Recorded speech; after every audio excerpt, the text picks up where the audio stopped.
people like this. And I've spoken to people who equally have met up with murderers. And they've said there's a deepness and darkness about them, but they wouldn't accept spiritual. They went on to say that they didn't know what it was, but the hairs on the back of my neck stood up and I feared being in the presence of this person. And I said to him, look at the eyes, for they are the windows of the soul. Did you notice the blackness and darkness? Ah, he said, yes. There's absolute, utter blackness and darkness staring back. And he said, yeah. Cast into outer darkness is that soul. No way back. No way back.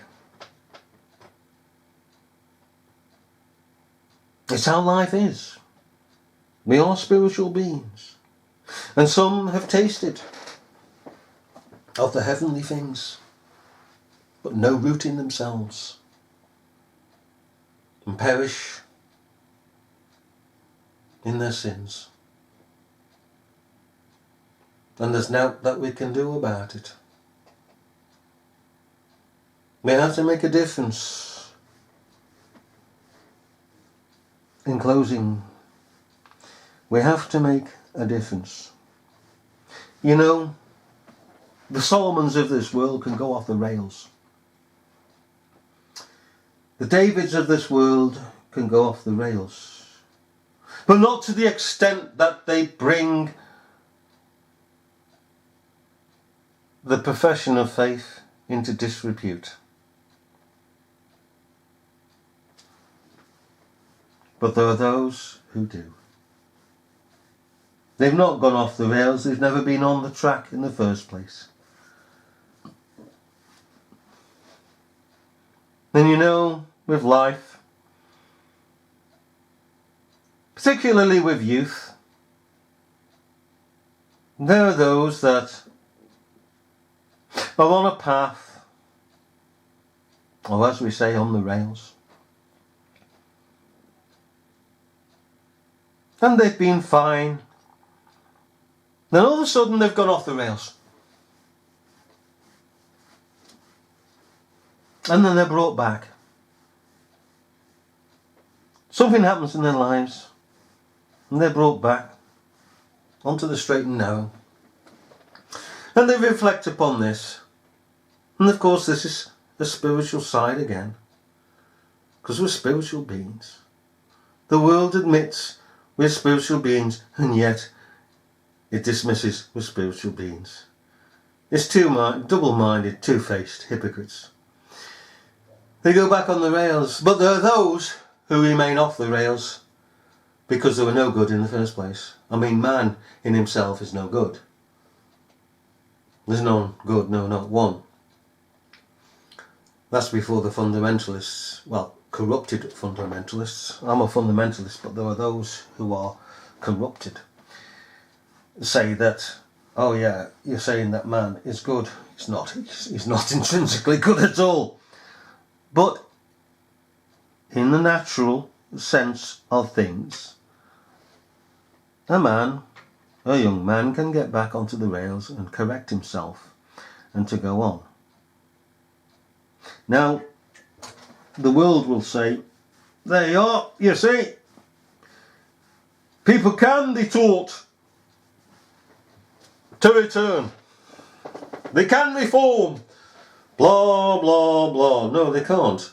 Well, here's an example. Yes, but what about this example over here of one who's gone off the rails, who was really never on the rails?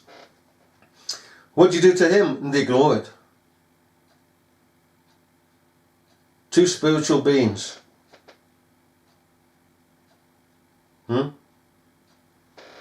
because it goes beyond the physical.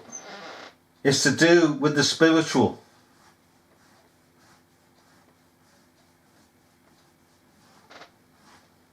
And the world knows this. And the world accepts this, whilst again at the same time it denies this. It's like chasing a fox around the rugged rock, isn't it, with the world? They admit to one thing, deny on the other hand, and so on and so forth. Backwards, and forwards. And that's how it is. And they weary the saints of God in this as much as they weary their own selves in this. But we are not of those that turn away, apostatize, to throw in the towel. We can't. God has secured us unto himself. And we are persuaded better things of you, that accompany salvation. Your salvation, Hebrews.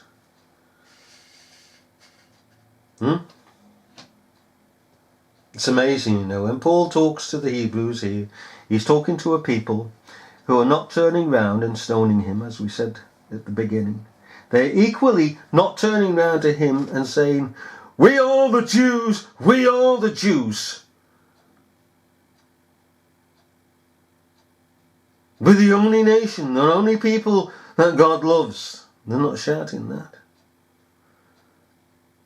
They know very well that which accompanies their salvation, that there is no difference between Jew and Greek. The wall now has been declaratively taken down. The wall was never there in the first place. Job will testify that. The Hebrews will testify to that. Salem was before the Jews, and the Jews were formed by the hand of God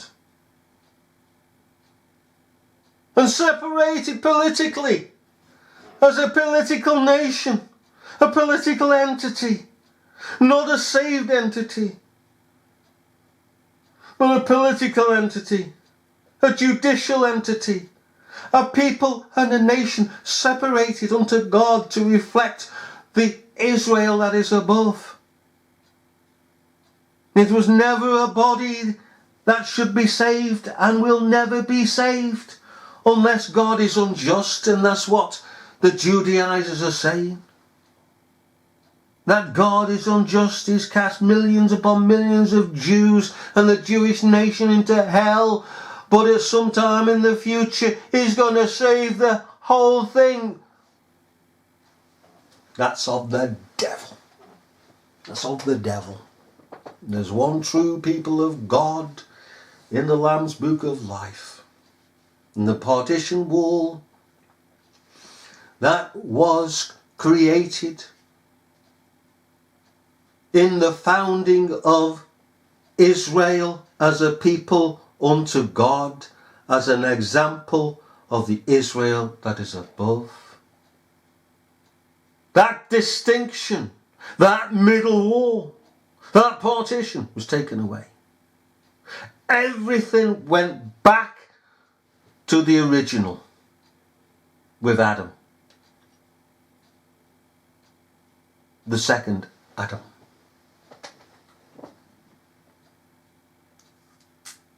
And we'll leave it there.